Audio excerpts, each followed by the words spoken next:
दूसरे को पहचाना।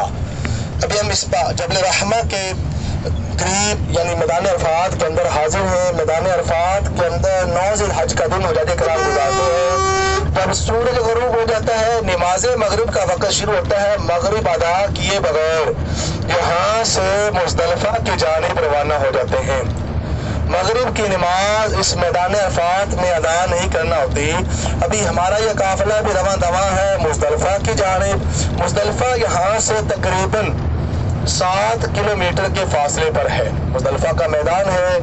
अभी हमारा काफिला उसी मुज़दलिफ़ा के मैदान की जानिब रवां दवां है। मैदान अरफात की हद को हम यानी बाउंड्री को क्रॉस कर चुके हैं।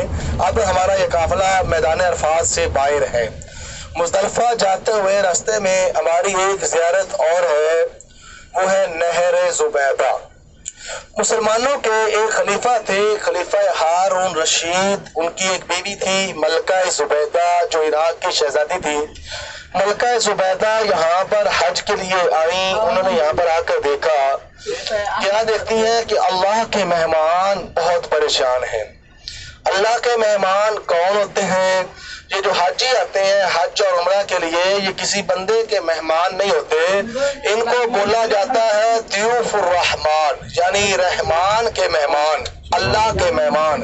देखें, हमारे अपने इलाके में वहाँ का कोई बड़ा आदमी यानी किसी को दावत दे, अपने घर बुलाए, तो बंदा खुशी से फूले नहीं समाता कि देखो फलां इतने बड़े आदमी ने मुझे अपने घर बुलाया, अपना मेहमान बनाया। तो देखो यहाँ पर अल्लाह का कितना करम हुआ कि जो पूरी कायनात का मालिक है, खालिक है, उसने अपना मेहमान बनाया हुआ है। तो अल्लाह के मेहमान बने हुए हैं। देखें, आज हम लोग यहाँ पर हैं, बेहतरीन होटल, खाना पानी सब कुछ मिल जाता है। लेकिन जो लोग पहले आया करते थे वो कई कई महीनों का सफर करने के बाद यहाँ पर पहुँचते। आगे आते तो ये बसें, ये होटल, ये खाना पानी ऐसे नहीं होता था, बल्कि इस मिना मुज़दलिफ़ा अरफात के अंदर पानी भी नहीं होता था। लोग हरम से पानी भर कर लाते थे यहाँ पर इस्तेमाल करने के लिए। वो मलका भी यहाँ पर हज के लिए आई। उन्होंने यहाँ पर आकर देखा कि अल्लाह के मेहमान जो है वो बहुत परेशान है। सबसे जो बड़ी परेशानी है हाजियों के लिए वो क्या थी? वो थी पानी की कमी। उसने जब ये देखा, अल्लाह ताला से दुआ की कि या बारी ताला, तू मुझे इतनी ताकत दे ताकि मैं तेरे इन मेहमानों के लिए पानी का इंतजाम कर सकूं। वापस गई, मशवरा किया। मशवरा ये तय पाया कि एक नहर बनाकर उस नहर के जरिए यहाँ तक पानी पहुँचाया जाए। अब वो नहर कैसे बनाई गई? आज का ये जदीद दौर नहीं था कि क्रेन है, पहाड़ों को काटा जा सकता है।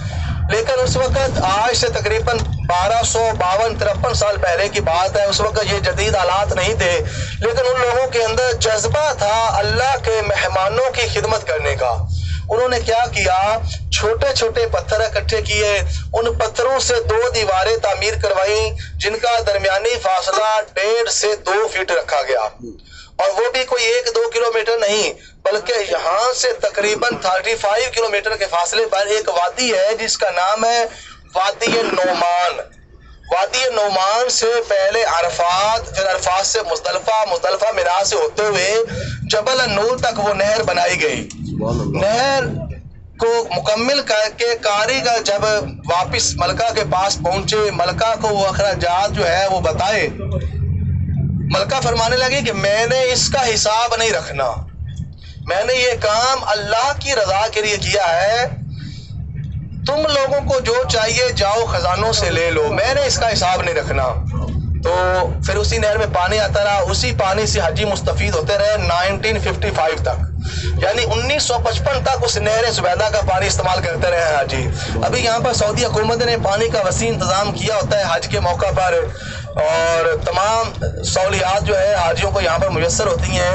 यानी पानी का भी वसी इंतज़ाम होता है, इतना वसी कि जो बसों में सफ़र करते हैं उनके लिए तो एसी चलता है, ट्रेन वालों के लिए भी एसी। जो पैदल सफ़र करते हैं, यानी आप यहाँ पर देखेंगे दोनों जानब आपको नीचे रेड कलर की टाइलें लगी हुई, पैदल चलने वाले रास्ते बनाए हुए नजर आएंगे। उनके दोनों जानब जो है साइडों पर पाइप लगाए गए, फुहारे लगाए गए, जिनके जरिए ऊपर से पानी बरसाया जाता है गर्मी की शिद्दत को कम करने के लिए। ये देखें, یہ آپ دونوں سائڈوں پر دیکھیں گے فوارے لگے ہوئے ہیں. یہ روڈ پیدل چلنے والے حاجیوں کے لیے اسپیشل بنائے گئے ہیں جو حاجی پیدل سفر کرتے ہیں حج کے موقع پر. تو یہ حاجیوں کے اوپر یعنی پانی برسایا جاتا ہے گرمی کی شدت کو کم کرنے کے لیے. پانی کا وسیع انتظام ہوتا ہے یہاں پر حج کے موقع پر, کوئی کمی نہیں ہوتی. اس لیے اس نہر کی جو ہے وہ دیکھ بھال نہ ہوئی, وہ ٹوٹ پھوٹ کا شکار ہو گئی. ابھی اس میں پانی نہیں آتا لیکن اس کے وہ آثار باقی ہیں جن کی لوگ زیارت کرتے ہیں, ملکہ کے لیے دعائیں کرتے ہیں. اس ملکہ نے اللہ کی رضا کے خاطر یہ نیک کام کروایا. اللہ تعالیٰ اس ملکہ کا یہ نیک عمل قبول فرمائے, اس کو جنت الفردوس میں اعلیٰ مقام عطا فرمائے. یہ پانی کا انتظام کرنا صدقہ جاریہ ہے, افضل صدقہ ہے. دیکھیں اللہ تعالیٰ نے ہمیں یہ زندگی عطا کی, اللہ تعالیٰ کی بہت بڑی نعمت ہے. اس سے بڑی نعمت کہ اللہ تعالیٰ نے موت کو پیدا فرمایا.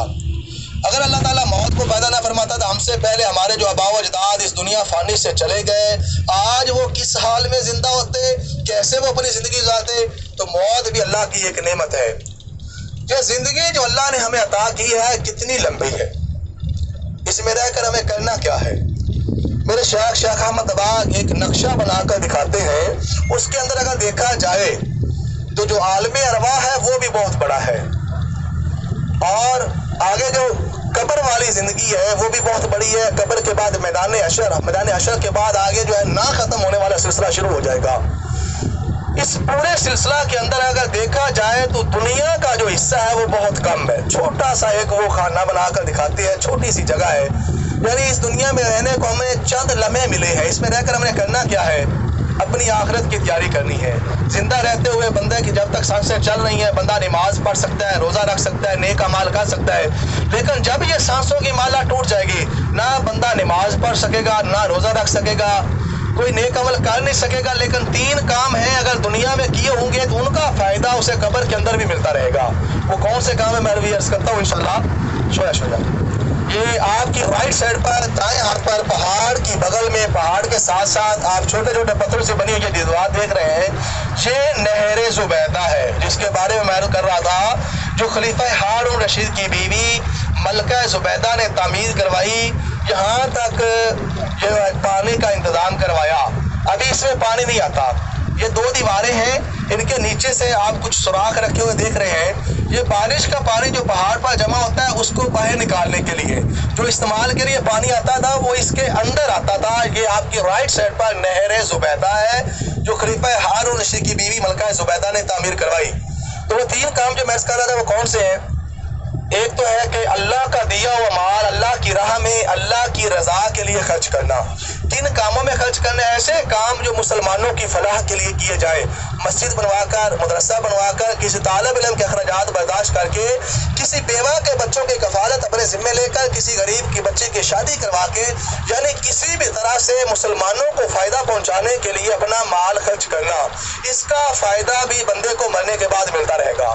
دوسرے اللہ کا دیا ہوا علم یعنی علم النافع لوگوں تک پہنچانا, لوگوں کو دین کی باتیں بتانا, قرآن پاک کی تعلیم دینا, حدیث مبارکہ کی تعلیم دینا, اس کا فائدہ بھی بندے کو مرنے کے بعد ملتا رہے گا. تیسرا جو ہے سلسلہ جو صدقہ جاریہ کرنے کا جس کا فائدہ بندے کو مرنے کے بعد بھی ملتا رہے گا. یعنی ایک ہے علم سے کرنے والا, دوسرا ہے دولت سے کرنے والا, تیسرا جو ہے یہ ہے بندے کی نیک اولاد دنیا میں چھوڑ جانا. بندے کی اولاد نیک ہوگی, والدین کے لیے دعائیں کرے گی, تو اس کا فائدہ اس کے والدین کو قبر کے اندر بھی ملتا رہے گا. اس لیے اپنی اولاد کی تربیت اس طریقے سے کریں دین اسلام کے دائرے میں رہ کر کہ مرنے کے بعد بھی وہ آپ کو فائدہ پہنچائے.